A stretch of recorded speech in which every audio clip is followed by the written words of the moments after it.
Assalamualaikum warahmatullahi wabarakatuh.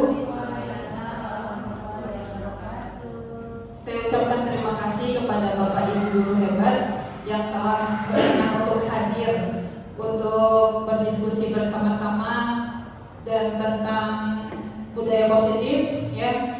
Bapak Ibu, sejujurnya saya di depan di sini bukan berarti saya paling hebat, tidak.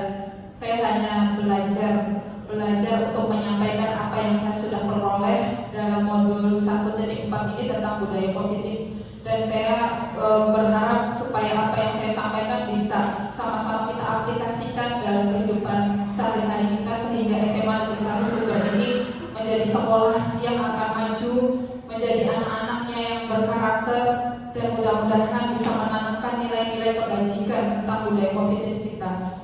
Alhamdulillahirrahmanirrahim.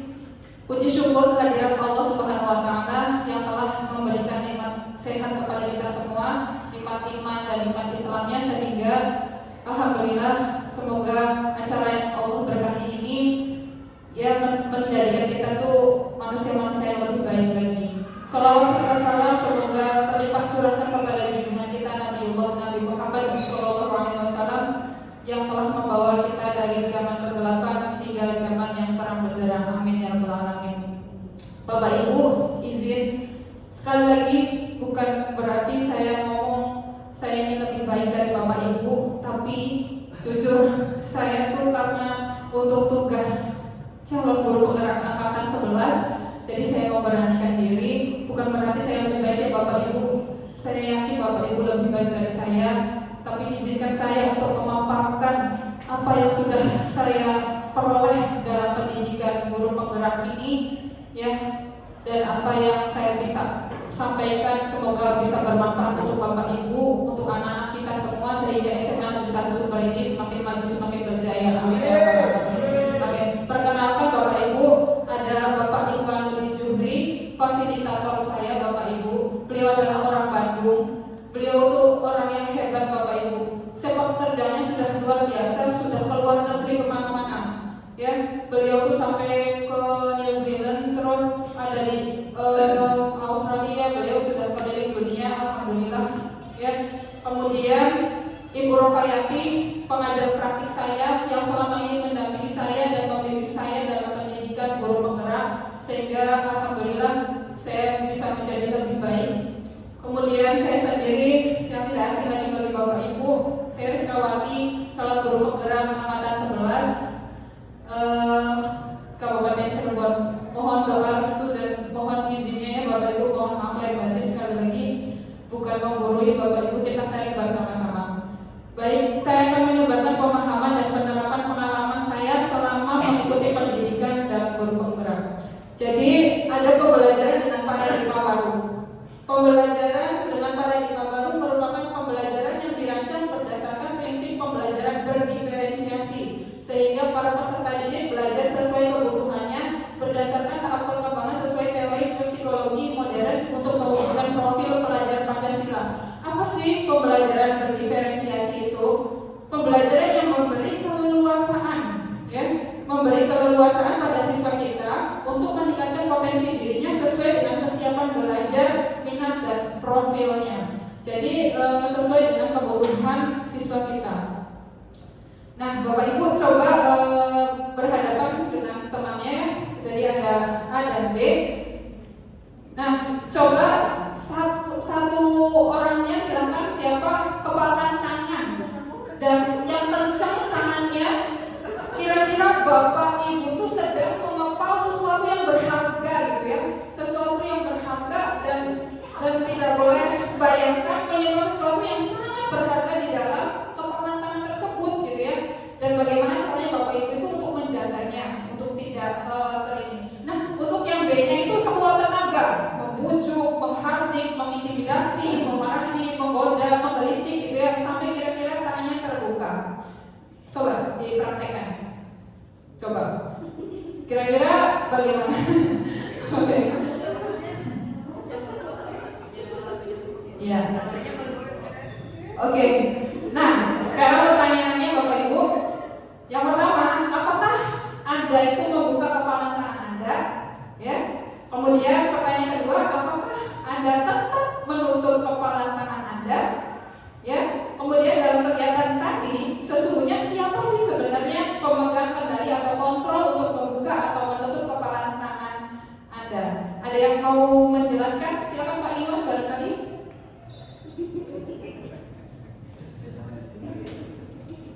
Ya baik, terima kasih Bu Rizka. Jadi yang pertama, apakah Anda atau B membuka kepala tangan Anda ya? Mengapa? Apa alasan Anda atau B membuka kepala tangan Anda? Jadi kontrol terhadap diri sendiri ya. Jadi kepala tangan kita yang kontrol, walaupun ada rekan kita yang memberikan aksi untuk membuka, tapi kita bisa mengontrol sendiri bahwa kalau kita masih tetap ditutup ya nggak mungkin terbuka gitu. Kalau kita yang mau dibuka ya tinggal dibuka. Jadi kontrolnya intinya itu pada diri sendiri. Mungkin itu. Terima kasih. Luar biasa, boleh kita kasih applause ya. Luar biasa Pak Iwan ini ya. Betul sekali, yang bisa mengontrol adalah diri kita sendiri ya. Jadi menurut William Glasser ya, bahwa kontrol teori yang kemudian berkembang menjadi choice teori ya, meluruskan beberapa miskonsepsi. Terkadang kita tuh suka miskonsepsi apa saja. Yang pertama, ilusi guru mengontrol murid ya. Jadi tadi betul bahwa yang bisa mengontrol diri kita adalah diri kita sendiri ya. Jadi kalau misalkan murid pun berarti kita tuh tidak bisa mengontrol orang lain, tapi kita bisa mengontrol diri kita sendiri, maksudnya seperti itu. Tapi kan kebanyakannya saya pengen murid saya seperti apa yang saya mau. Nah itu miskonsepsi menurut William Glasser gitu. Jadi kita memaksakan siswa, kita tidak memahami siswa. Nah seperti itu kata William Glasser. Nah itu salah satu miskonsepsinya. Kemudian yang kedua, ilusi bahwa semua penguatan positif efektif dan bermanfaat gitu ya. Jadi bujukan-bujukan guru tuh apa ya namanya ya, guru tuh menganggap bahwa dia tuh merasa paling benar gitu. Padahal bisa jadi gitu ya, siswa kita tuh menjadi anak yang hebat gitu, kita bisa belajar dari mereka gitu ya. Itu miskonsepsi. Yang selanjutnya adalah ilusi bahwa kritik dan membuat orang merasa bersalah dapat menguatkan karakter. Ini juga ya, menggunakan kritik dan rasa bersalah untuk mengontrol murid menuju pada identitas gagal. Jadi suka sekali terkadang saya juga, ataupun ya ini sih sebagai bahan perbaikan diri saya, karena saya juga suka miskonsepsi gitu bahwa pokoknya saya tuh inginkan siswa saya seperti saya, padahal siswa saya itu punya kontrol dirinya sendiri. Adapun kalau dia nurut, sebenarnya dia itu bukan karena kita kontrol, bukan. Dia itu melepaskan kontrol dirinya untuk mau mengikuti kita gitu. Itu menurut William Glasser gitu. Dan yang keempat, ilusi bahwa orang dewasa memilih hak untuk memaksa. Nah ini sering sekali saya juga, makanya saya sedang memperbaiki diri saya untuk tidak memaksakan kehendak anak. Ketika jam-jam krusial seperti jam 2 lebih belajar matematika itu kan sudah kelelahan ya, saya juga tidak memaksakan mereka. Jadi kalau misalkan mereka sekarang, saya mulai lebih memberikan keleluasan pada siswa. Jadi kita mau kemana? Terkadang saya ajak anak-anak untuk keluar, ayo kita keluar biar kita bisa refreshing gitu, sambil belajar juga gitu. Misalkan ke taman atau apa, melihat tanaman yang bisa menumbuhkan semangat belajar siswa kembali. Itu miskonsepsi menurut William Glasser. Nah jadi untuk stimulus respon, realitas kebutuhan kita sama, padahal realitas kebutuhan kita berbeda. Bisa jadi anak tuh butuh kasih sayang, ternyata kitanya tidak memahami. Ini bisa miskonsepsi, maksudnya gitu. Semua orang melihat hal yang sama, padahal setiap orang memiliki gambaran yang berbeda. Bisa jadi saya tuh memiliki gambaran kamu tuh bagusnya seperti ini, padahal siswa sendiri tuh pengennya ya nggak seperti itu ya. Atau orang tua juga, kadang orang tua tuh memaksakan kan, kamu harus jadi dokter, sedangkan siswanya sendiri tuh maunya jadi arsitek misalnya, tapi karena memaksa. Nah ini William Glasser tuh miskonsepsinya tuh di situ, bahwa kalau saya punya anak berarti saya harus bentuk anak saya persepsinya. Padahal setelah saya belajar di pendidikan guru penggerak, tidak seperti itu. Kita tuh hanya bersifat menuntun siswa kita untuk menjadi dia orang yang sukses sesuai dengan kebutuhan dia masing-masing, seperti itu. Nah, bisa dibaca ya sampai terakhir, orang lain bisa mengontrol saya, hanya Anda yang bisa mengontrol diri Anda. Jadi kita tidak bisa mengontrol anak kita untuk memaksakan kehendak kita, tapi kita hanya bisa menuntun apa kebutuhan siswa. Misalkan anak mau jadi dokter, ya kita arahkan untuk dia bisa sukses menjadi dokter. Itu yang dikatakan oleh William Glasser. Apa itu disiplin menurut Bapak Ibu? Ada yang mau? Bu Ana kayaknya ini ya. Disiplin menurut Bu Ana bagaimana, Bu? Menurut saya, disiplin menurut saya apa ya, Bu ya? Tepat waktu kali ya, tepat waktu, taat aturan dengan yang ada sesuai dengan yang seharusnya, mungkin begitu. Ya, betul sekali. Tepuk tangan buat Bu Ana, luar biasa ya. Ya, betul memang Bu Ana. Ya, nah disiplin itu dimaknai menjadi sesuatu yang dilakukan seseorang pada orang lain untuk mendapatkan kepatuhan. Betul berarti ya, Bu Ana luar biasa ya. Jadi anak supaya patuh gitu ya. Dia dosen dalam bukunya Instruction School Discipline. Beliau menyatakan pertama kali itu dari bahasa Latin disiplina, yang artinya belajar. Anak itu untuk belajar. Ya, berasal dari akar kata sama, yaitu murid atau pengikut. Untuk menjadi seorang murid atau pengikut, seseorang harus paham betul alasan mengapa mereka mengikuti suatu aliran atau ajaran tertentu. Jadi disiplin positif ya merupakan salah satu cara penerapan disiplin yang bertujuan untuk menumbuhkan kesadaran serta memberdayakan peserta didik tanpa imbalan penghargaan. Jadi disiplin ini kita harapkan anak-anak tuh bisa tumbuh sadar dari dalam dirinya, tidak perlu tidak perlu kita suruh, dia bisa melakukan gitu. Nah, ini yang menjadi tantangan kita menjadi guru sebenarnya. Di guru penggerak juga sering nilai-nilai kebajikan yang disepakati bersama. Pasti kalau saja siswa itu punya dimensi profil pelajar Pancasila, sebenarnya selesai. Siswa itu akan menjadi orang yang berkarakter karena semuanya lengkap di sini. Beriman, bertakwa kepada Tuhan Yang Maha Esa, pasti dia akan patuh, pasti dia akan ini berakhlak mulia, kan mandiri, dia juga akan pandai membawa dirinya, tidak bergantung pada orang lain, bernalar kritis, berarti akan memunculkan kecerdasan, kebinekaan global, berarti saling menghargai dengan sesama, bergotong royong, kerjasama, kreatif. Saya yakin kalau ini tertanam pada manusia, itu manusia akan menjadi manusia yang utuh dan berkarakter gitu. Dan memang ini tantangan bagi kita. Di zaman sekarang murid itu kurang sadar gitu ya, atau untuk memunculkan kesadaran diri pada siswa itu memang itu adalah sebuah tantangan bagi kita. Nah, sekarang motivasi, hukuman, dan restitusi. Untuk menghindari ketidaknyamanan atau hukuman, terus 3 motivasi perilaku manusia ya. Terkadang untuk menghindari ketidaknyamanan atau hukuman, biasanya siswa kan takut dihukum gitu, makanya dia nurut. Berarti kan belum dari kesadaran diri kan gitu.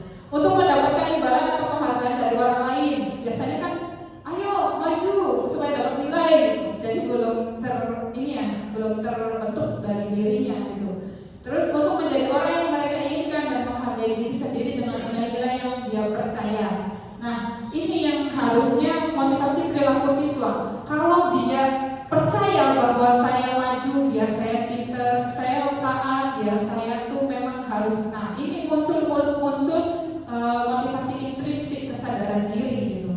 Nah, sekarang ada kasus Iva kurang menguasai pelajaran sehingga pada saat pelajaran tersebut berlangsung dia lebih banyak berdiam diri. Jadi intinya di kasus ini Iva tuh sedang berdiam diri, terus tiba-tiba Pak Seno tuh mengagetkan dia, terus langsung gugup Iva tuh. Dan teman-teman yang lain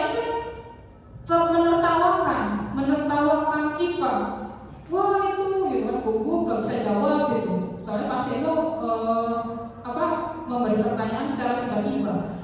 Dan IFA pun malu luar biasa itu. Malahan IFA itu tidak bisa menjawab pertanyaan Pak Seno. Nah, menurut Bapak Ibu, apakah setuju tindakan Pak Seno terhadap IFA? Menurut Bapak Ibu bagaimana? Kemudian seharusnya tindakan Pak Seno itu terhadap IFA seperti apa? Boleh ada tanggapan? Boleh berdiri? Bismillahirrahmanirrahim. Assalamualaikum warahmatullahi wabarakatuh. Kalau dari saya melihat permasalahan ini, tadi ya IFA ya, Pak Seno sebenarnya sebagai guru itu harus tetap menjaga harga diri siswa. Nah, jadi begitu seluruh kelas itu ketawa, sebenarnya itu normal ya, karena tadi melihat IFA yang bicaranya tergagap dan terkejut. Nah, tapi sebagai guru kita tidak boleh membiarkan. Ini kan ada membiarkan teman-temannya menertawakan. Nah, harusnya itu kita ambil kendali. Kita sebagai guru itu menjaga harga diri siswa di depan teman-temannya. Nah, jadi mungkin kita bisa menegur. Tadi kan menegur tadi mungkin maksudnya Pak Seno itu karena dia IFA-nya itu berdiam aja dan menggambar pada saat pelajaran berlangsung. Nah, lebih baiknya nanti kalau ingin menanyakan kenapa dia diam aja terus malah menggambar, nah gitu. Pada saat yang waktu yang lain dan hanya Pak Seno dan IFA saja. Nah, jadi tidak ditegur secara tidak langsung. Ini sebenarnya Pak Seno maksudnya menegur IFA itu sebenarnya. Nah, tapi harus lihat ini model anaknya yang pendiam. Nah, kita harus lihat kadang-kadang ada model anaknya yang ekstrovert ya. Ada harus di depan teman-temannya kita bisa menegur. Nah, jadi karena maksudnya apa? Karena nanti yang lain, oh berarti Bapak memperhatikan, Bapak tidak membiarkan orang tidak belajar, nah, tidak memperhatikan pelajaran.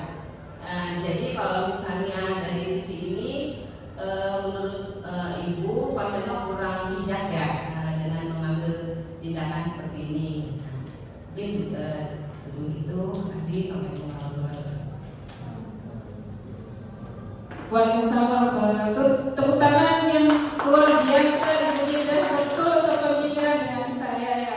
Bapak Ibu juga pasti sepemikiran ya. Nah, terima kasih jawabannya sudah lengkap sekali ya. Kita lanjut. Apa itu hukuman, konsekuensi, dan restitusi? Saya belajar di pendidikan guru penggerak. Saya diajarkan apa sih bedanya itu hukuman dan konsekuensi. Nah, konsekuensi itu merupakan akibat langsung dari suatu perbuatan yang dilakukan, sedangkan hukuman adalah sesuatu yang dijatuhkan kepada pelaku melalui prosedur keadilan. Nah, sekarang nih Bapak Ibu, mencatat 100 kali di dalam buku kalimat saya tidak akan terlambat. Menurut Bapak Ibu ini hukuman atau konsekuensi? Konsekuensi. Kenapa konsekuensi? Terlambat. Hukuman. Itu kan dia tidak akan terlambat lagi. Berarti kan konsekuensi dia dari terlambat. Jadi guru menjadikan hukuman mencatat 100 kali kita harus Al-Quran. Seperti itu. Ya sebentar aja. Luar biasa Pak Abu, terima kasih ya. Terus tangan dong Bapak Abu, coba Bu Juju barangkali.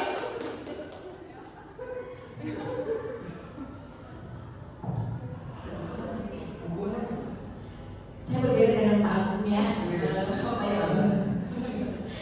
Kalau menurut saya itu merupakan hukuman. Ya. Kenapa? Karena apa ya? Tidak ada hubungannya betul. Jadi ya, seperti kita memaksa gitu ya, memaksa siswa untuk melakukan mencatat 100 kali di dalam buku itu. Gitu ya. Ya begitu bisa. Oke, betul ya. Jadi memang sih tergantung sudut pandang masing-masing ya. Ya ini bisa, tapi menurut saya juga ini hukuman ya. Jadi betul.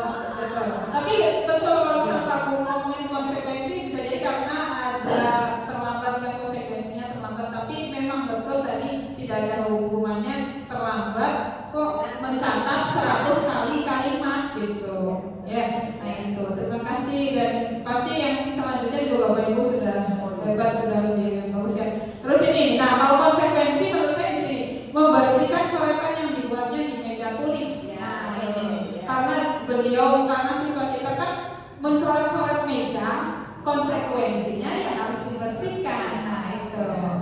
jadi antara hukuman dengan konsekuensi. Jadi seperti itu. Kemudian dihukum oleh penghargaan. Sebenarnya terkadang kalau kita memberikan penghargaan itu tuh sebenarnya hukuman buat anak, karena nanti anak tuh bergantung nanti bukan malah muncul dari kesadaran dirinya mau melakukan hal yang baik, tapi karena ada iming-iming mau dikasih hadiah, mau dikasih apa yang seperti itu. Dan itu menurut saya penghargaan bisa jadi positif dan bisa jadi negatif, tergantung anaknya sebenarnya. Kalau anak yang bagus sih, ya dikasih penghargaan ya dia malah tambah semangat gitu. Selain motivasi prinsipnya dapat, dia juga malah semangat belajarnya. Tapi kalau siswanya berpandangan yang buruk, bisa negatif, jadinya tuh bergantung. Kalau tidak dikasih penghargaan, tidak akan melakukannya lagi ya gitu. Nah ini nih contoh kasusnya. Misal jadi ada anak siswa kelas 2 SD, ya kemudian dia tuh antri karena akan dikasih bintang oleh gurunya gitu. Setelah gurunya itu sakit, terus digantikan oleh guru lain gitu ya, dan tidak memberikan bintang, anak itu jadinya berantakan gitu. Nah itu ya Pak Heru kan tidak tahu cara pengajarannya Ibu Anas. Ibu Anas kan anak-anak ayo baris, nanti Ibu akan kasih bintang, barisnya yang rapi gitu. Tapi ternyata Ibu Anasnya tuh sakit, terus digantikan Pak Heru. Nah tidak mau antri lagi karena tidak ada bintang tersebut. Maksudnya seperti ini. Jadi sebenarnya sih penghargaan itu bisa menghukum siswa. Jadi siswanya tuh hanya mau melakukan kebaikan kalau ada penghargaan seperti itu. Nah, kira-kira memotivasi murid-murid tadi yang sudah saya bilang kan berarti motivasinya adalah pengen diberi bintang gitu. Ada penghargaan. Adakah cara lain untuk seperti itu? Ya ini tantangan kita Bapak Ibu. Barangkali Bapak Ibu ada selain memberi bintang supaya muncul kesadaran diri anak tuh dengan cara apa? Barangkali Bapak Ibu tahu ini caranya untuk memunculkan kesadaran diri anak. Memang itu tantangan buat kita seorang guru. Menurut pendidikan guru penggerak, saya alhamdulillah Bapak Ibu kita. Nah, kemudian restitusi. Apa sih itu restitusi? Proses menciptakan kondisi bagi murid untuk memperbaiki kesalahan sehingga mereka bisa kembali pada kelompok mereka dengan karakter yang lebih kuat. Jadi ini yang terbaik yang harus guru lakukan gitu. Menyelesaikan masalah dengan restitusi. Restitusi juga adalah proses kolaboratif yang mengajarkan murid untuk mencari solusi untuk masalah dan membantu murid berpikir tentang orang seperti apa yang mereka inginkan dan bagaimana mereka harus memperlakukan orang lain. Nah, untuk restitusi sendiri, restitusi itu bukan untuk menebus kesalahan, namun untuk belajar dari kesalahan. Restitusi juga tawaran, bukan paksaan gitu. Jadi kita tidak memaksa. Terus restitusi juga bukan untuk menebus kesalahan gitu ya. Untuk restitusi memperbaiki hubungan antara siswa dan guru. Terus restitusi juga menuntut untuk melihat ke dalam diri. Restitusi juga mencari kebutuhan dasar yang mendasari tindakan. Jadi ketika ada siswa yang salah, saya juga baru tahu ketika saya mengikuti pendidikan guru penggerak, ternyata ketika ada masalah pada siswa atau kasus pada siswa, kita tuh menggunakan yang terbaik adalah segitiga restitusi gitu ya, untuk supaya anak tuh tidak dipermalukan gitu. Terus anak juga jadi sadar dari dalam dirinya. Itu cara yang paling baik dengan restitusi gitu ya Bapak Ibu. Untuk keyakinan kelas, Bapak Ibu, saya juga baru mengaplikasikannya di dalam kelasnya, bahwa mengapa sih kita tuh memiliki peraturan tentang penggunaan helm? Coba Bapak Ibu, kenapa harus menggunakan helm pada roda 2? Mungkin kan kita akan menjawab untuk keselamatan gitu. Karena kita yakin kalau dengan helm itu akan selamat lah, maksudnya tuh kan gitu. Kenapa sih kita tuh menggunakan masker atau mencuci tangan setiap saat mau makan, mau apa gitu ya? Karena kita juga sadar gitu bahwa itu untuk kesehatan dan untuk keselamatan kayak gitu. Pembentukan keyakinan kelas. saya di Bapak Ibu lebih hebat ya untuk membentuk keyakinan kelas, menuntut anak-anaknya untuk bersama-sama membuat keyakinan kelas supaya kelas tersebut kokoh ya, dan ketika melanggar atau apa kan ada konsekuensinya gitu ya yang akan diberikan oleh siswa. Nah ini ada tidak terlambat masuk ke kelas, misalkan keyakinannya tuh ya, tidak terlambat masuk kelas, kan berarti keyakinan kelasnya kan tidak terlambat masuk kelas, berarti keyakinannya menghormati orang lain. Kan kalau misalkan terlambat masuk kelas kan akan mengganggu yang lagi belajar, jadi tidak menghormati ya kalau terlambat. Kalau tidak terlambat kan berarti nilai kebajikannya adalah menghormati orang lain, terus komitmen gitu ya, terus melaksanakan tiket kelas, berarti komitmen juga, mengerjakan PR tepat waktu, berarti itu kan disiplin ya atau komitmen. Kemudian tidak membuang sampah di kolong meja, berarti itu kan kesehatan. Sebenarnya kayak gitu Bapak Ibu. Kemudian prosedur pembentukan keyakinan sekolah, keyakinan kelas. Mempersilakan keluarga sekolah. Jadi kalau pembentukan keyakinan kelas kan kita tuh memberikan kesempatan kelulusan pada murid untuk berpendapat, gitu ya. Jadi kita nih supaya pelajarannya enak, nyaman, apa saja nih yang harus kita bangun, gitu. Perlu seperti itu dengan kelasnya, gitu, supaya kelas itu kondusif, nyaman, aman, sehingga menciptakan pembelajaran yang baik seperti itu, ya. Terus contoh, jangan berlari di kelas. Misalkan kita bisa ganti ya kata-katanya tuh, zamannya tuh diganti, berjalanlah di kelas, gitu. Jadi jangan kalimat yang menggunakan kata jangan, gitu. Misalkan jangan makan di kelas, berarti apa Bapak Ibu? Betul, bisa usahakan makan di kantin atau apa tadi gimana? Betul, nah itu makanlah pada saat istirahat, itu kan lebih positif gitu untuk membuat keyakinan kelas gitu ya, supaya siswanya juga memahami seperti itu. Ini untuk keyakinan kelas ya. Nah, contoh keyakinan kelas Bapak Ibu, setiap anggota kelas perlu belajar, bisa gitu ya. Terus bersikap positif, kelas perlu melakukan tugas. Kami meyakini bahwa sangat penting untuk menghormati semua orang dan barang milik orang lain. Kemudian kami meyakini bahwa sangat penting untuk mengerjakan segala pekerjaan atau mengikuti kegiatan yang telah ditugaskan. Kami meyakini bahwa sangat penting, banyak sekali yang bisa Bapak Ibu praktekkan di dalam kelas gitu. Seperti apa bisa Bapak Ibu diskusikan dengan siswanya di dalam kelas dan memberikan kelulusan pendapat pada anak untuk melakukan keyakinan kelas tersebut. 5 kebutuhan dasar manusia. Yang pertama ada bertahan hidup. Bapak Ibu, ini sering sekali saya tuh mendapati siswa yang seperti ini ya Bapak Ibu. Jadi saya tuh kan ada siswa tuh terlambat, saya tanya kenapa kamu terlambat gitu? Iya Bu, soalnya kan saya tuh kalau tidak malamnya tidak membuat telur asin, saya tidak makan Bu.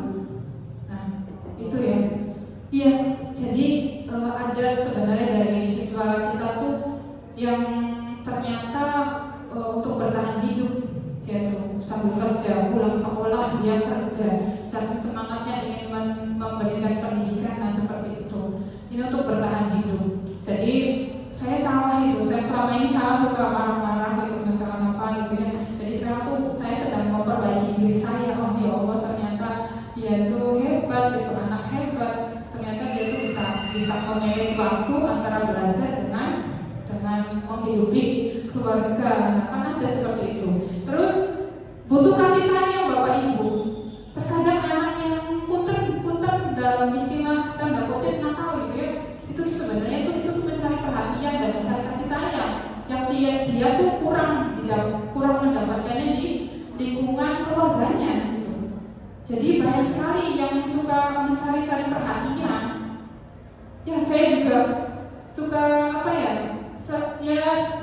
saya pas mengikuti pendidikan guru penggerak ini instruktur fasilitator menyampaikan tuh, oh iya ya saya tuh suka salah berarti selama ini saya tuh nyebutnya dia tuh nakal, dia tuh sebetulnya nakal gitu, padahal dia tuh sebenarnya sedang butuh kasih sayang kita gitu sebenarnya. Kadang kan anak orang tuanya tuh broken home ya, misalkan bercerai atau apa, dia tidak diurus di keluarganya, kan dia jadi pelampiasannya tuh julid ke temannya, pelampiasannya tuh malas belajarnya supaya diperhatikan gitu. Kemudian yang ketiga, penguasaan kebutuhan pengakuan atas kemampuan. Terkadang juga di rumah itu orang tuanya tuh tidak mengerti siswa tuh sebenarnya pengen gitu ya diakui gitu kemampuannya. Kan kadang kan orang tua tuh bisa, mama saya dapat nilai 100 nih, ada orang tua kan ada yang cuek saja gitu, tidak mau tahu gitu, ya udah aja. Nah gitu, jadi sebenarnya betul kita tuh betul sekali Bu Nur Hikmah nih yang banyak pengalaman, barangkali bisa menjelaskan Bu, maka pengalamannya Ibu tentang memberi pengakuan atas kemampuan anak yang menganggapnya banyak. Bismillahirrahmanirrahim. Assalamualaikum warahmatullahi wabarakatuh. Terima kasih ya, sudah luar biasa. Ini saya akan sedikit sharing kali ya, ketika kita melihat dan ternyata anak kita ada yang mendapatkan nilai bagus. Nah, kalau saya ketika seperti itu tuh, ya kita masya Allah anak luar biasa, yang mudah pelukan, ciuman, seperti itu. Mungkin aja ya. Terima kasih. Assalamualaikum.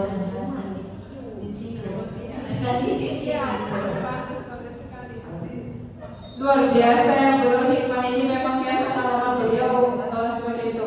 Kemudian kebutuhan dasar selanjutnya adalah kebebasan.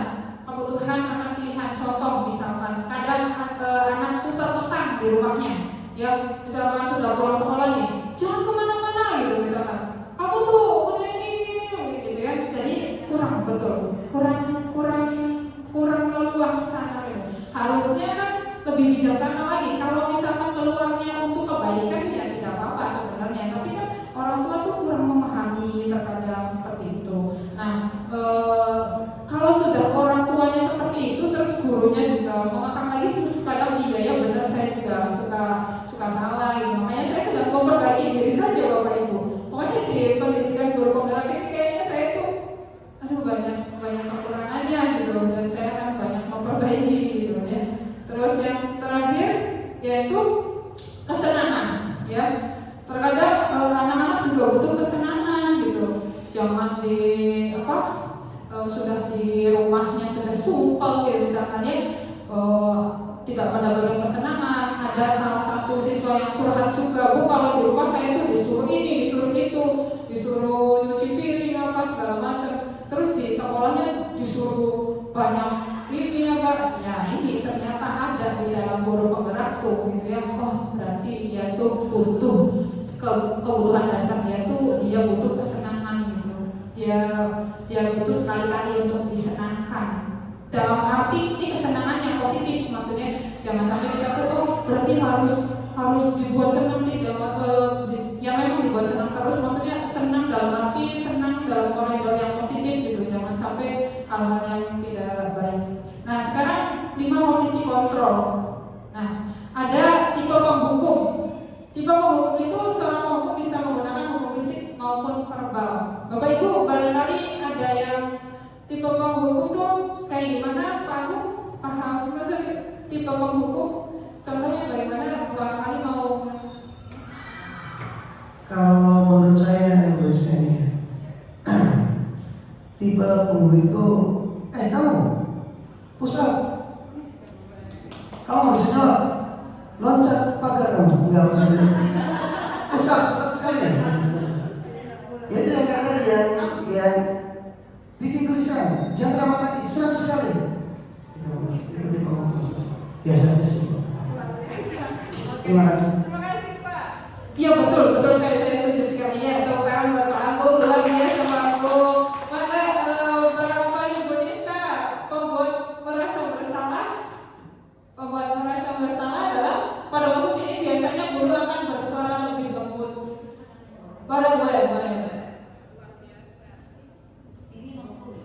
membuat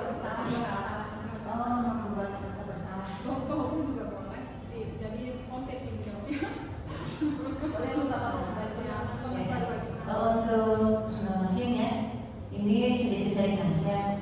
Untuk pemabuk itu tidak hanya berupa fisik kadang kita kadang tanpa sadar seorang guru itu ketika misalnya anak mengerjakan PR-nya dan besok, kalau besok nggak mengumpulkan, ibu tambahkan 10 soal lagi. Sama nggak? Sama nggak? Hukum ya? Nah mungkin kalau untuk membuat rasa bersalah itu kenapa Rika, ya mungkin kata Bu Indah, kenapa nih kamu seperti ini? Apa kamu nggak sayang sama diri sendiri? Apa kamu nggak sayang sama ibu yang di rumah seperti itu? Ya mungkin sekalian sama itu berkat. Ya Allah, luar biasa ya, tepuk tangan dong buat ibu bapak guru yang ada di sini. Nah betul kan, bukan berarti saya di depan sini tuh paling hebat, bukan, ternyata ibu bapak lebih hebat dari saya ya. Ternyata tadi sudah paham, tinggal pendidikannya saja. Sebenarnya bapak ibu tuh lebih hebat dari saya. Nah tipe teman itu guru pada posisi ini tidak akan menyakiti murid, namun akan tetap berupaya mengontrol murid melalui persuasi, mengajak gitu ya. Jadi sebenarnya tipe teman ini ya bisa positif dan bisa negatif. Terkadang nanti anak yang bagus, jadi ada dua anak nanti tuh, anak yang bagus dia pasti akan tetap menghormati ya, tetap pada batasannya gitu. Tapi kalau anak yang kurang bagus, dia memanfaatkan. Wah, ibu ini baik kok, gitu kan, kayak teman aja jadinya gitu. Jadi itu kan malah melunjak, betul gitu ya. Jadi ada positif dan ada negatifnya gitu. Terus memantau berarti mengawasi. Pada saat kita mengawasi, kita bertanggung jawab atas perilaku orang-orang yang kita awasi gitu. Jadi kadang memantau, lihatin gitu. Terus misalkan, oh ini salah nih. Barangkali bapak ibu juga ada Pak Iwan atau Bu Sri. Nah ini nih, Pak Guru hebat juga nih. Ayo, kalau memantau menurut Ibu Sri bagaimana? Silakan. Pemantau, tipe guru yang memantau. Atau Bu Nisa boleh? Atau Bu Nisa? Guru sebagai pemantau ya. Jadi mungkin misalkan gini, biasanya kalau misalkan sebagai wali kelas, misalkan sebagai wali kelas, biasanya saya kalau ke anak-anak itu kadang-kadang melihat dulu, mengawasi dulu, oh anak ini seperti apa perilakunya bagaimana. Nah kita di sini memantau dulu, kemudian ketika memang ada yang perlu kita benahi, nah biasanya nanti kalau sudah ada pada saat waktu yang tepat itu nanti kita panggil, kemudian nanti baru kita beritahu. Jadi kalau memantau itu berarti otomatis kita tidak langsung menindak, kita mengawasi dulu nih, ini kenapa nih anak seperti ini. Nah ketika kita sudah mendapatkan informasi lebih banyak tentang anak tersebut, nah kita baru akan mungkin menegur atau memberikan solusi atau memberikan nasihat mungkin seperti itu. Luar biasa Bu Sri jawabannya ya, sepemikiran dengan saya juga. Dan posisi terakhir yaitu ada posisi manajer. Nah ini posisi yang paling bagus yang dilakukan oleh seorang guru. Kita harus bisa memposisikan sebagai manajer. Posisi manajer itu posisi di mana guru berbuat sesuatu bersama dengan murid. Jadi memahami dia gitu, terus memvalidasi dia gitu. Kenapa sih dia kok berbuat salah gitu. Bukan hanya memantau saja, tapi juga mencarikan solusi gitu. Mempersilahkan murid mempertanggungjawabkan perilakunya. Terus mendukung murid agar dapat menemukan solusi atas permasalahannya sendiri. Nah, itu akan dikemas menurut yang saya pelajari dalam modul 1.4 ini tentang budaya positif, yaitu segitiga restitusi. Jadi ketika anak melakukan salah, saya jadinya paham gitu ya, dengan kata-kata motivasi bahwa orang hebat bukan berarti orang yang tidak pernah salah. Tapi orang hebat adalah orang yang pernah salah, dia mau mengakuinya dan mau memperbaiki kesalahannya. Itu kata-kata motivasinya. Dan saya jadi baru paham pas saya mengikuti pendidikan guru penggerak ini. Yang pertama, kita itu menstabilkan identitas. Ketika ada murid salah gitu ya, jangan kita langsung misal saja ada yang tertidur di dalam kelas itu. Saya sendiri juga suka salah, jadi saya akan perbaiki. Misal ayo bangun gitu. Nah itu kan membuat malu gitu di depan teman-temannya gitu. Nah menstabilkan identitas itu bagaimana caranya ketika anak bersalah kita tuh stabilkan supaya dia itu tidak merasa malu, dia itu tetap percaya diri dan dia mau mengakui kesalahannya. Kemudian yang kedua, validasi tindakan yang salah. Kita obrolkan, kenapa sih kamu kok melakukan itu? Kira-kira dia tuh akan menyadari sendiri tuh, oh iya itu salah gitu. Kemudian yang terakhir kan menanyakan keyakinan. Kira-kira perbuatan itu tuh menurut kamu yang kamu yakini benar atau salah? Nah nanti akan ada solusi di situ. Nah saya mempraktekkan seperti ini ya. Ini dari saya. Nah jadi ada yang lagi tidur di dalam kelas. Ini menstabilkan identitas. Nah jadi kita stabilkan identitas sudah ada itu. Kita cuma tawarkan saja, terus terus ini memvalidasi tindakan yang salah. Jadi kita jangan di situ nasihatnya tuh pas sudah pada pulang semua, terus kita panggil anak tadi, kenapa dia tuh tidur di kelas? Nah, kita memvalidasi tindakannya yang salah gitu.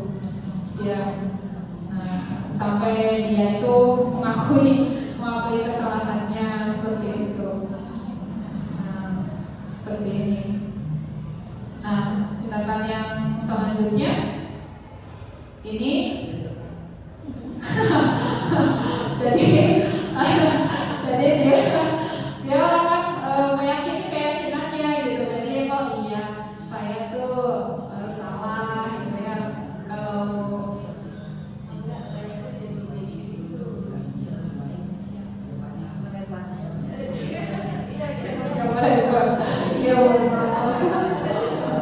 seperti itu.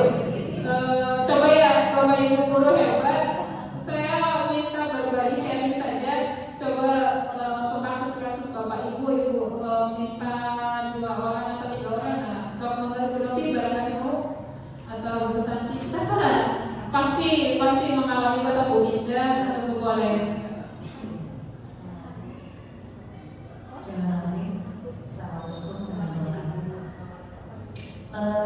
Pernah ya saya di kelas ketika sedang ngajar, ketika itu ada satu siswa yang mengatakan tiba-tiba, Pedro, padahal itu bukan nama sebenarnya.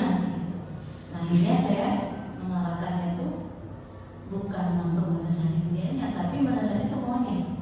Nah ini kebetulan sebaiknya ketika kalian manggil teman itu semuanya ini bukan ngasih hal aja ya. Sesaat itu yang menjelaskan ya. Jadi usahakan panggil nama yang sebenarnya, karena dalam Islam pun wa man kana yu'minu billahi wal yawmil akhir, maka dia ketika beriman pada Allah dan akhir lebih baik berkata dia atau berkatanya baik. Jadi untuk semuanya saya mau seperti itu. Jadi menyampaikannya nasihat itu untuk semuanya. Mungkin seperti itu ya. Satu-satu saja boleh. Kasus aja biar berbagi pengalaman. Terima kasih Bu. Nanti saya ini mungkin saya nggak bisa bilang pengalaman pribadi. Jadi pernah ada satu kasus begini Bu Rizka. Waktu saya masuk jam terakhir itu, kebetulan sebelumnya nggak ada guru mungkin. Jadi kelas tuh berada. Nah, saya masuk gitu ya. Masuk, saya sengaja nggak saling dulu. Saya di belakang kok lagi pada rame gitu, main kartu. Nah, saya, wih, seru nih, saya bilang itu nih. Seru nih. Ikutan apa Bapak? Sekalian pakai uang aja sekalian. Nah itu. Terus pakai uang jadi. Terus itu. Apa kan? Pak rugi dong. Ya makanya jangan main kartu, jangan judi, itu nggak baik buat kita semua. Udah ya. Seperti itu. Ya, itu saja.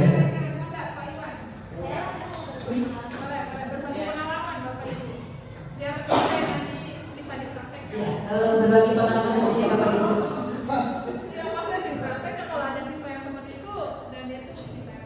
Ya betul. Sebetulnya kita sebagai guru itu tidak tahu istilah-istilah yang namanya baru mengenal tidak sekarang ya. Tapi saya yakin semua guru itu pernah melakukan hal yang seperti itu, betul. Ya, termasuk saya sendiri ya Bu Rizka. Artinya ikutan CGP itu, oh saya baru tahu istilahnya itu ternyata 5 kebutuhan siswa itu, 5 dasar kebutuhan siswa itu sendiri. Tapi saya pernah melakukannya walaupun saya belum mengikuti CGP itu sendiri. Mungkin di sini juga sudah pernah ya seperti itu. Nah, pengalaman pribadi saya waktu itu saya menjadi wali kelas ya. Ada satu siswa itu dari kelas 10 itu suka terlambat. Dari kelas 10 tidak ada perubahan sama sekali. Nah, di kelas 11 kebetulan wali kelasnya itu saya. Lalu di situ saya mencoba mencari tahu Bapak Ibu, itu waktu saya belum menjadi CGP. Ya, artinya betul ternyata siswa itu ada 5 dasar kebutuhan, yang salah satunya itu butuh kasih sayang. Ya. Yang ternyata siswa itu tidak mendapatkan di rumahnya. Saya mencari tahu kenapa siswa itu tersebut itu, kenapa hampir setiap hari ya, seminggu berapa kali itu ada aja yang terlambat. Ternyata memang mencari perhatian Bapak Ibu. Ya, saya tanya, saya dekati, lalu anak tersebut akhirnya mau curhat ya, mau cerita tentang kehidupan keluarganya. Betul sekali yang kata Rizka bahwa dia itu di rumahnya kurang kasih sayang. Ibu bapaknya cerai, pisah, lalu dia tinggal dengan neneknya, dan kalau tinggal dengan ibunya, dia tidak betah dengan kelakuan sikap bapak tirinya karena ya seperti sinetron, benar Pak, betul. Ya, sampai nangis Bapak Ibu. Aku sampai nangis sampai peluk saya gitu ya. Berarti iya betul perempuan. Jadi dan saya punya ikut nangis di situ Bapak Ibu. Jadi betul sekali ya Rizka bahwa siswa itu kita tidak boleh menjudge bahwa siswa ini malas, tidak boleh. Karena di balik kejadian itu semua siswa itu mempunyai latar belakang, entah itu di keluarganya seperti apa ya. Jadi ternyata pas ikut CGP betul sekali ya bahwa ada 5 dasar kebutuhan itu siswa itu butuh kasih sayang. Jadi dimana dia di sekolah itu butuh perhatian, terutama wali kelas ya Bapak Ibu ya. Wali kelas kita harus lebih dekat lagi dengan siswa-siswi kita supaya kita lebih paham itu apa yang terjadi dari siswa tersebut, supaya kita lebih mengena ke hatinya gitu. Pengalaman saya ada sih Bapak Ibu. Ya, terima kasih.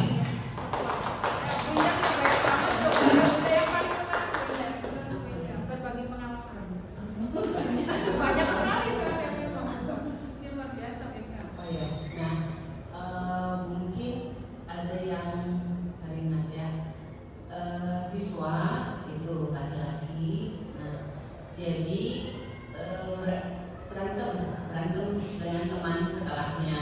Nah, teman sekelasnya itu pakai kacamata. Padahal yang teman sekelasnya ini itu pendiam, tidak yang bisa mengganggu gitu enggak. Nah, tapi selalu anak ini selalu mencari masalah dengan yang teman itu. Jadi anak-anaknya mungkin kalau kita bilang apa ya, pakai kacamata itu bukan kacamatanya tebal. Nah, kacamata tebal, jadi mungkin sikapnya agak-agak menurut anak itu agak-agak aneh gitu. Nah, jadi tapi pas mereka berantem itu sikap yang anak ini sampai kacamata itu diinjek sampai pecahnya.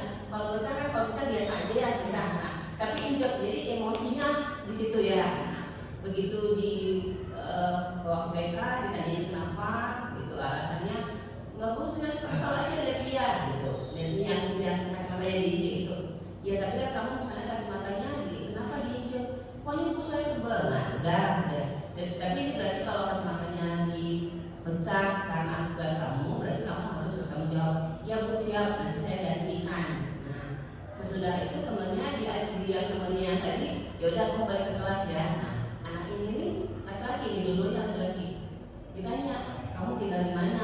Nah baru jadi baru bisa ya, misalnya kita hanya berdua, kamu tinggal di mana? Tinggal di sini bu, di belakang dekat SMP. Nah gitu. Ibu kamu di mana? Di Bandung. Nah bapak di mana? Itu seperti ya. Nah bapak di mana? Di Indramayu. Jadi ternyata bapak ibunya pisah. Nah secara materi anak itu banyak uangnya karena bapak ibunya itu sama-sama punya suatu mobil. Nah tapi anak tunggal ya, anak tunggal tadinya tuh jadi begitu ditanya aja, ibu kamu di mana? Di Bandung, bapak di Indramayu. Baru tanya begitu aja langsung nangis itu, langsung mulai nangis gitu ya. Nah ternyata tadinya itu anaknya udah didaftarin sama ibunya di Bandung, tapi dari bapaknya nggak boleh ikut sama ibunya, pokoknya kamu harus ikut bapak. Tapi bapaknya ternyata kan punya istri lagi, jadi dia bermasalah aja sama istrinya. Nah, karena itu maksudnya menurut kita kan nggak ke ibu, nggak ke bapak, malah dia di sini kos. Nah, kos dari dulu maksudnya, jadi kamu di mana? Beli makan bu. Nah, gitu. Jadi benar-benar nggak terus.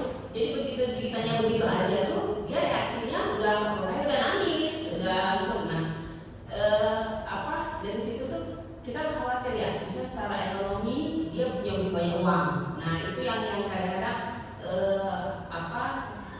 sangat rentan nanti dia obat-obat. Nah dia obat dia motor gede, jangan itu maksudnya motor itu kan punya motor biasa aja jarang. Nah dia udah dia itu secara uang dia nggak masalah gitu. Nah ternyata masalahnya karena keluarga.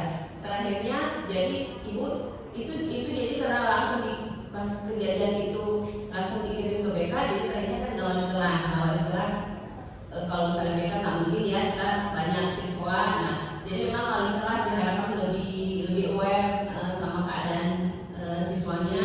Kadang-kadang yang begitu jadi sebenarnya bukan dia nakal, tapi dia sebenarnya melepaskan emosinya dia. Nah emosi dia menurut ibu temannya tidak melakukan sesuatu yang mengganggu, tapi emosinya dia kok sampai diinjek-injek itunya. Nah itu kadang-kadang kita harus berusaha, pasti ada latar belakangnya. Ya setiap tindakan itu pasti latar belakangnya. Tapi kalau sebelum kita bertanya tapi kita sudah menyimpulkan, kita tidak adil kepada mereka. Nah, mungkin begitu ya. Terima kasih.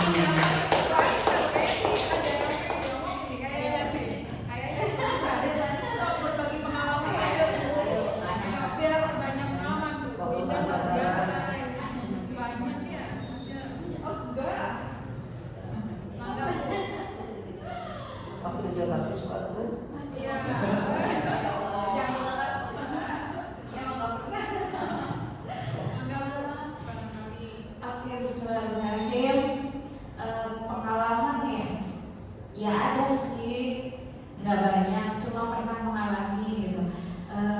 Waktu itu saya pernah menjadi wali kelas ya.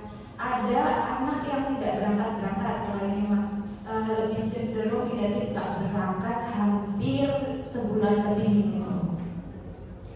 Kebetulan waktu itu masih zamannya daring, nggak di sini ya pengalamannya. Terus tuh saya coba menghubungi ya anak itu melalui BK, karena kan di situ ada alamat rumah dan sebagainya. Nah, kemudian suatu ketika saya dan BK ya ke rumahnya, dan benar ternyata anak itu memang ada masalahnya itu karena dia nggak masuk. Jadi masuk sebulan 2 hari nggak masuk. Setelah di home visit nanti mulai lagi gitu. Nah jadi masalahnya karena anak berhubungi gitu ya, jadi perceraian orang tua gitu, tapi anak itu tidak terima gitu. Jadi si anak itu merasa hal itu seharusnya tidak terjadi dalam kehidupannya gitu, dalam kehidupan bersama keluarganya, sama ibu dan ayahnya. Sampai dia itu walaupun sudah dikasih tahu sama orang tua, ya menolak untuk percaya gitu. Endingnya dia selalu mencari alasan gitu untuk supaya orang tua itu memperhatikan, dengan salah satunya sedikit ini sih agak kayak gitu. Jadi agamisnya tapi agak mistis gitu.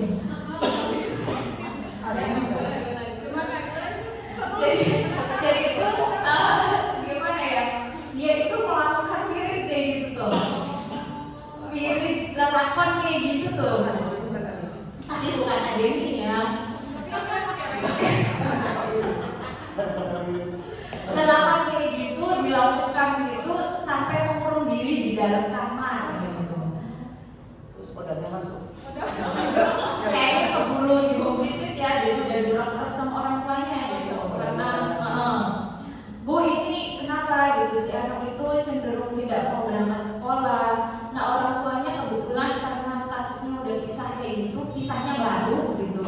Orang tua masing-masing sibuk, dan bahkan ibunya pun kalau sekolah tuh ya masing-masing dia berangkat ke sekolah sendiri gitu, sebagai guru kebetulan.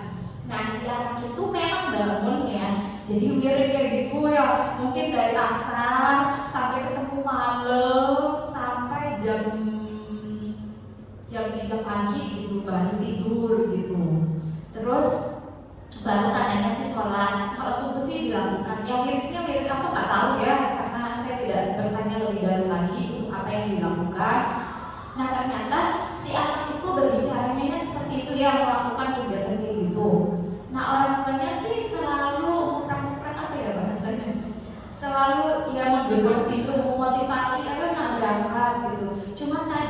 Cuman sebatas gedor-gedor itu aja. Ketika anak itu udah bangun, udah sekolah, udah pakai seragam, dikiranya orang tua berangkat gitu. Ternyata masuk kamar lagi. Jadi dilakukan berulang kali dan seperti itu. Nah intinya aku tahu bahwa memang anaknya itu, saya tuh udah ya merasa putus asa gitu. Karena pengennya dia orang tuanya bisa bersatu lagi. Cuman kan orang tuanya tidak bisa mengabulkan keinginan anak. Nah, jadi kami sarankan waktu itu kepada orang tuanya, ibu tolong ya, sebelum ibu berangkat ke sekolah, tolong untuk diantar. Ya, karena anak sudah menggunakan seragam, karena ibunya sudah lebih dulu berangkat, anak balik lagi. Walaupun rumahnya dengan sekolah itu sangat dekat. Langkah awal kita itu menginginkan ibu tolong karena yang terdekat itu dari orang tuanya dulu. Nah ya diantar ya, sehari diantar, 2 hari nggak diantar, ya balik lagi, kondisinya berulang. Kami sampai visit beberapa kali dan saya minta bantuin sama temannya. Suatu ketika saya menyuruh salah satu teman kelasnya ya untuk menjemput ya supaya dia itu termotivasi untuk berangkat ke sekolah. Awalnya seperti itu ya Bu ya. Lama-kelamaan karena kami juga sering melakukan tindakan seperti itu, saya sebagai wala selalu menelepon ya. Nah ayo ini waktunya masih bisa kamu kejar karena rumahnya cukup dekat ya. Jadi selain dari rumah, walas juga ya dibilang sibuk, cukup sibuk ya. Sampai kami bilang gak apa-apa terlambat pun ya, asal masuk ya. Jadi dari situ kita bisa ambil pelajaran ya. Mungkin kasus dari orang tua itu akan menimbulkan trauma tersendiri untuk anak ya. Salah satunya anak itu jadi malas untuk sekolah. Benar kata ibu-ibu yang tadi udah ya, bahwa mereka itu butuh perhatian dan bukan hanya dari rumah ya. Ketika ada motivasi dari luar pun bisa menambah semangat anak untuk melanjutkan pendidikan, karena itu kasus nyata banget ya. Dan karena kami juga nggak sekali melakukan home visit ya, sambil diomongin kayak gitu, kamu kelak mau jadi apa kalau misalkan terus melakukan lakon ya. Dan endingnya ya singkat cerita, mungkin karena terlalu sering diberi motivasi atau kegiatan baik atau sering dipanggil, anak alhamdulillah sedikit demi sedikit mengalami perubahan ya. Dari segi orang tuanya juga bisa lebih aware lagi ke anak, dan bapaknya juga sudah memberikan apa ya, silahkan kamu maunya kayak gimana, kalau kalian maunya ikut ayah silahkan. Jadi mungkin dari situ penerimaan anak juga udah mulai ada. Jadi sebagai orang-orang di sekitar ya seharusnya bisa memberikan motivasi ketika anak sedang mengalami broken home. Jadi jangan ditinggal ya, terus memberikan semangat-semangat supaya tidak berlarut dan putus asa. Jadi kurang lebih seperti itu sih. Terima kasih. Assalamualaikum warahmatullahi wabarakatuh. Waalaikumsalam warahmatullahi wabarakatuh. Luar biasa Bapak Ibu guru hebat, luar biasa pengalamannya. Terima kasih ya. Insya Allah kita sama-sama berbagi pengalaman untuk memajukan SMA Negeri 1 Sumber. Ibu Indah selaku guru BK, terima kasih sudah banyak banget pengalamannya beliau tuh ya, dan memberikan pelajaran buat saya atas kasus-kasus dan penyelesaiannya. Bu Nur Hikmah juga luar biasa, beliau adalah senior saya yang telah memberikan motivasi pembelajaran untuk saya. Ibu Novi, Ibu Santi, Ibu Juju, Ibu Wulan, Ibu Sri, Ibu Nisa, Pak Iwan, dan Pak Agung, terima kasih sudah menyempatkan hadir dan memberikan pengalaman-pengalaman positifnya kepada kita semua di acara diseminasi ini tentang budaya positif. Sekali lagi saya di depan di sini bukan berarti saya adalah yang lebih baik atau yang lebih hebat, tidak. Bapak Ibu guru hebat, lebih hebat dari saya. Saya hanya sama-sama, karena saya lagi mengikuti pendidikan guru penggerak. Apa yang saya pelajari, saya sampaikan kepada teman-teman, dan ayo kita praktekkan bersama-sama di SMA Negeri 1 Sumber ini supaya kita bisa memahami siswa.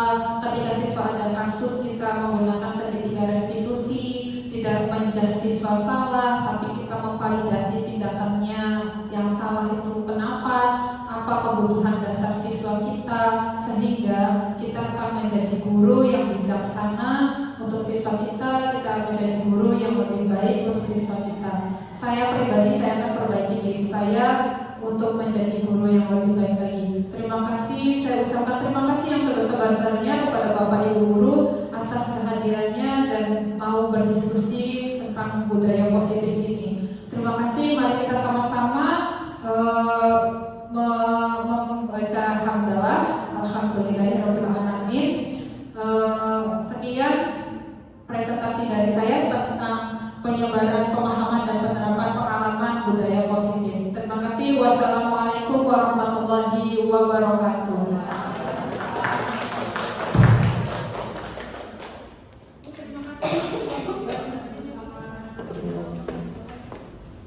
Terima kasih.